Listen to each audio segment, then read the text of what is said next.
ನಮಸ್ಕಾರ. ನನ್ನ ಹೆಸರು ರೋಹನ್ ಭರತ್ಚಂದ್ರ. ಮುಂದಿನ ವರ್ಷವೂ ಮಾರುಕಟ್ಟೆ ಡಲ್ ಒಂದು ಅಭಿಪ್ರಾಯ ಅಂತ ಇವತ್ತಿನ ವಿಡಿಯೋ ತುಂಬ ಇಂಟ್ರೆಸ್ಟಿಂಗ್. ಇದನ್ನು ಕಂಪ್ಲೀಟಾಗಿ ನೋಡಿ. 2023 ಆಲ್ಮೋಸ್ಟ್ ಬಂದ್ಬಿಟ್ಟಿದೆ. ಇನ್ನೊಂದು ಕೆಲವು ವಾರದಲ್ಲಿ 2023 ಸ್ಟಾರ್ಟ್ ಆಗುತ್ತೆ. 2022 ಇಲ್ಲಿವರೆಗೆ ಒಂಥರ ಫ್ಲ್ಯಾಟ್ ಒಂದು ವರ್ಷ ಸ್ಟಾಕ್ ಮಾರ್ಕೆಟ್ಸಿಗೆ. ಬರೀ 5-6% ಮಾತ್ರ ಮೇಲೋಗಿದೆ ನಿಫ್ಟಿ 2021 ಎಂಡಿಂಗ್ ಕಂಪೇರ್ ಮಾಡಿದರೆ. ಹಾಗೂ ಸುಮಾರು ಇಂಡಿವಿಜುವಲ್ ಸ್ಟಾಕ್ಸು ನೆಗೆಟಿವ್ ರಿಟರ್ನ್ಸು ಕೊಟ್ಟಿದೆ. ಇದು ನಿಮಗೆ ಆಲ್ರೆಡಿ ಗೊತ್ತಿದೆ. ಇದಾದಮೇಲೂ Indian stock markets best performing stock markets globally ಇದೆ. ಯಾಕಂದರೆ ಗ್ಲೋಬಲ್ ಸ್ಟಾಕ್ ಮಾರ್ಕೆಟ್ಸ್ದು ಆ್ಯಾವ್ರೇಜ್ ರಿಟರ್ನ್ಸ್ ಈ ವರ್ಷ -18%. ಸೊ ನಮ್ಮ 5-6% ದೊಡ್ಡ ರಿಟರ್ನ್ಸ್ ಅಂತ ಕಾಣಿಸ್ತಾ ಇದೆ. ಇಂಡಿಯನ್ ಮಾರ್ಕೆಟ್ಸು ಬೇರೆ ಎಲ್ಲ ಗ್ಲೋಬಲ್ ಮಾರ್ಕೆಟ್ಸನ್ನು ಔಟ್ ಪರ್ಫಾರ್ಮ್ ಮಾಡಿದೆ ಅಥವಾ ಬೀಟ್ ಮಾಡಿದೆ 2020ಇಂದ. ಹಾಗೂ ಅನಲಿಸ್ಟ್ ಪ್ರಕಾರ ಅದಕ್ಕೋಸ್ಕರ ಇಂಡಿಯನ್ ಮಾರ್ಕೆಟ್ಸ್ ವ್ಯಾಲ್ಯೂಯೇಷನ್ ಸ್ವಲ್ಪ ಹೈ ಇದೆ ಸದ್ಯಕ್ಕೆ. ಹಾಗೂ ಏಷ್ಯಾಲಿ ಇದು ಹೈಯೆಸ್ಟ್ ವ್ಯಾಲ್ಯೂಯೇಷನ್ ಸದ್ಯಕ್ಕಿದೆ, ಅಂದರೆ ಎಕ್ಸ್ಪೆನ್ಸಿವ್ ಆಗಿದೆ ಎಲ್ಲ ಸ್ಟಾಕ್ಸು ಅಂತ. ಇದಕ್ಕೋಸ್ಕರನೇ ಎಷ್ಟೋ ಬ್ರೋಕರೇಜ್ ಕಂಪ್ನೀಸು ಅನಲಿಸ್ಟ್ ಎಲ್ಲ ಹೇಳ್ತಾ ಇದ್ದಾರೆ 2023 ಸ್ವಲ್ಪ ಡಲ್ ಆಗಿರ್ಬೋದು, ಅಷ್ಟು ಜಾಸ್ತಿ ಎಕ್ಸ್ಪೆಕ್ಟೇಷನ್ ಇಟ್ಕೋಬೇಡಿ ಅಂತ. RBI ಇನ್ನೂ ಇಂಟ್ರೆಸ್ಟ್ ರೇಟ್ಸ್ ಜಾಸ್ತಿ ಮಾಡಲಿಕ್ಕಿದ್ದಾರೆ, ಸೊ ದಟ್ ಇನ್ಫ್ಲೇಷನ್ ಇನ್ನೂ ಕೆಳಗೆ ತರ್ಬೋದು ಅಂತ. ಸೊ ಅದು ಇನ್ನೊಂದು ನೆಗೆಟಿವ್ ನ್ಯೂಸ್ ಆಗುತ್ತೆ ಇಂಡಿಯನ್ ಸ್ಟಾಕ್ ಮಾರ್ಕೆಟ್ಸಿಗೆ. ಮತ್ತು ಇನ್ನೊಂದು ದೊಡ್ಡ ನ್ಯೂಸು, ಗ್ಲೋಬಲ್ ರಿಸೆಷನ್ ಎಷ್ಟೋ ಡೆವಲಪ್ಡ್ ಎಕಾನಮೀಸಲ್ಲಿ ಗ್ರೋತ್ ನೆಗೆಟಿವ್ ಆಗಿಬಿಟ್ಟಿದೆ. ನಮ್ಮ ಮಾರ್ಕೆಟ್ಸ್ದು ಗ್ರೋತು ಸ್ವಲ್ಪ ಕಮ್ಮಿ ಆಗೋ ಚಾನ್ಸಸ್ ಇದೆ. ಸೌತ್ ಕೊರಿಯಾ, ತೈವಾನ್, ಚೈನಾ ಈ ಎಲ್ಲ ಸ್ಟಾಕ್ ಮಾರ್ಕೆಟ್ಸು 2022 ನೆಗೆಟಿವ್ ರಿಟರ್ನ್ಸ್ ಕೊಟ್ಟಿದೆ. ತುಂಬ ಬಿದ್ದಿದೆ ಅಂತ FIIs ಆ ಸ್ಟಾಕ್ ಮಾರ್ಕೆಟ್ಸಲ್ಲೂ ದುಡ್ಡು ಹಾಕೋ ಚಾನ್ಸಸ್ ಜಾಸ್ತಿ ಇದೆ. ಸೊ ಅದರಿಂದ ಅವರ ರಿಟರ್ನ್ಸ್ ಸ್ವಲ್ಪ ಚೆನ್ನಾಗಿರುತ್ತೆ, ನಮ್ಮ ರಿಟರ್ನ್ಸ್ ಅಷ್ಟು ಚೆನ್ನಾಗಿಲ್ಲದೆ ಇರ್ಬೋದು ಅಂತ ಅನಲಿಸ್ಟ್ ಪ್ರಿಡಿಕ್ಷನ್ ಮಾಡ್ತಾ ಇದ್ದಾರೆ. ಯಾಕಂದರೆ ನಮ್ಮ ಮಾರ್ಕೆಟ್ಸಲ್ಲಿ ಆಲ್ರೆಡಿ FIIs ತುಂಬ ದುಡ್ಡು ಹಾಕ್ತಾ ಇದ್ದಾರೆ. ಸ್ವಲ್ಪ ಪ್ರಾಫಿಟ್ ಬುಕ್ಕಿಂಗ್ ಮಾಡೋ ಚಾನ್ಸಸ್ ಇದೆ. ಸೊ ದಟ್ ಆ ದುಡ್ಡನ್ನು ಬೇರೆ ಮಾರ್ಕೆಟ್ಸಲ್ಲಿ ಹಾಕ್ಬೋದು ಅಂತ. ತುಂಬ ದೊಡ್ಡ ಸಂಖ್ಯೆಯಲ್ಲಿ ರಿಟೇಲ್ ಇನ್ವೆಸ್ಟರ್ಸು 2020 ಮಾರ್ಚಿಂದ ಅಕ್ಟೋಬರ್ 2021ವರೆಗೂ ಇಂಡಿಯನ್ ಸ್ಟಾಕ್ ಮಾರ್ಕೆಟ್ಸಲ್ಲಿ ಇನ್ವೆಸ್ಟ್ ಮಾಡ್ತಾಯಿದ್ರು.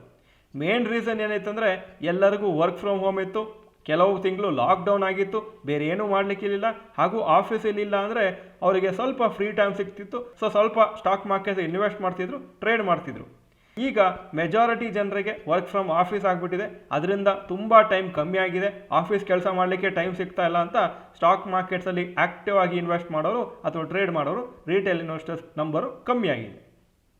ಈ ಒಂದು ಟೇಬಲ್ ನೋಡಿ, ಸ್ಟ್ಯಾಟಿಸ್ಟಿಕ್ಸ್ ಹಾಕಿದ್ದೀನಿ, ತುಂಬ ಇಂಟ್ರೆಸ್ಟಿಂಗು. ಆ ಯೆಲ್ಲೋ ಕಲರ್ ಏನಿದೆ ಅದು ರಿಟೇಲ್ ಇನ್ವೆಸ್ಟರ್ಸ್ ಪಾರ್ಟಿಸಿಪೇಷನು ಸ್ಟಾಕ್ ಮಾರ್ಕೆಟ್ಸಲ್ಲಿ 33% ಇತ್ತು 2016ನಲ್ಲಿ. ಹಾಗೂ ಮತ್ತೆ 2020ಯಲ್ಲಿ ಆಲ್ಮೋಸ್ಟ್ 39% ಆಗಿತ್ತು. 2021ನಲ್ಲಿ 45%. ಇದು corona time, first lockdown time. ಮತ್ತು 2021-22ರಲ್ಲಿ 40% ಆಯಿತು.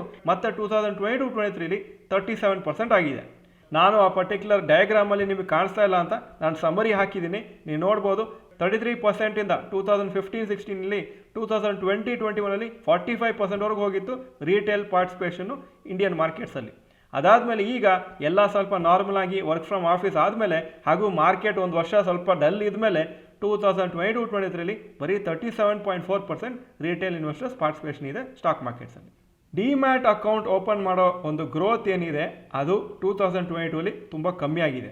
ಅಂದರೆ ನಾನು ಹೇಳ್ತಾ ಇರೋದು ಡಿಮ್ಯಾಟ್ ಅಕೌಂಟ್ಸ್ ಓಪನ್ ಆಗ್ತಾ ಇಲ್ಲ ಅಂತಲ್ಲ, ಡಿಮ್ಯಾಟ್ ಅಕೌಂಟ್ಸ್ ಏನು ಮುಂಚೆ ಓಪನ್ ಆಗ್ತಾಯಿತ್ತು ಅಷ್ಟು ನಂಬರಲ್ಲಿ ಈಗ ಓಪನ್ ಆಗ್ತಾ ಇಲ್ಲ ಅಂತ. ಯೂಶಲಿ ಏನಾಗುತ್ತೆ, ಸ್ಟಾಕ್ ಮಾರ್ಕೆಟ್ ಎಷ್ಟು ಫಾಸ್ಟಾಗಿ ಮೇಲೆ ಹೋಗ್ತಾ ಇರ್ತದೆ ಅಷ್ಟು ಫಾಸ್ಟು ಹೊಸ ಡಿಮ್ಯಾಟ್ ಅಕೌಂಟ್ಸ್ ಓಪನ್ ಆಗುತ್ತೆ. ಸ್ಟಾಕ್ ಮಾರ್ಕೆಟ್ ಡಲ್ ಇದ್ದರೆ ಡಿಮ್ಯಾಟ್ ಅಕೌಂಟ್ಸ್ ಓಪನ್ ಆಗೋದು ಡಲ್ ಆಗುತ್ತೆ. ಯಾಕಂದರೆ ಅದು ಒಂಥರ ಇನ್ವೆಸ್ಟರ್ಸಿಗೆ ಅಟ್ರಾಕ್ಟಿವ್ ಕಾಣಿಸಲ್ಲ ಸ್ಟಾಕ್ ಮಾರ್ಕೆಟ್ ಹೊಸದಾಗಿ ಎಂಟರ್ ಮಾಡಲಿಕ್ಕೆ.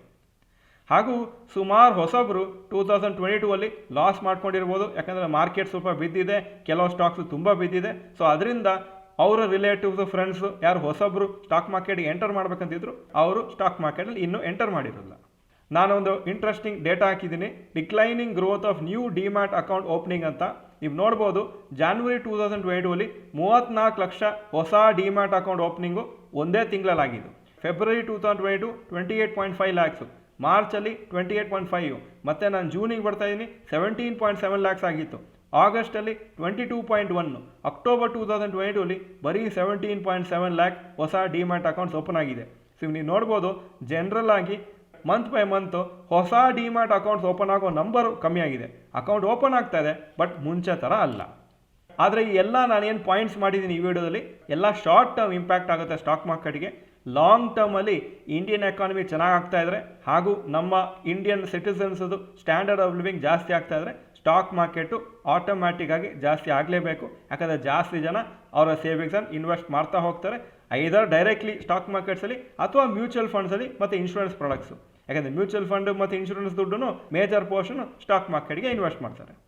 ಒಂದು ಖುಷಿ ಕೊಡೋ ಸುದ್ದಿ ಏನಂದರೆ ಸುಮಾರು ಜನಕ್ಕೀಗ ಸ್ಟಾಕ್ ಮಾರ್ಕೆಟಲ್ಲಿ ನಾವು ದುಡ್ಡು ಸ್ವಲ್ಪ ಹಾಕಲೇಬೇಕಾಗತ್ತೆ, ನಮ್ಮ ಫ್ಯೂಚರ್ ವೆಲ್ತ್ ಕ್ರಿಯೇಷನಿಗೆ ನಮ್ಗೆ ಇದು ಬೇಕೇ ಬೇಕು ಅಂತ ಇನ್ವೆಸ್ಟ್ ಮಾಡ್ತಾ ಇದ್ದಾರೆ.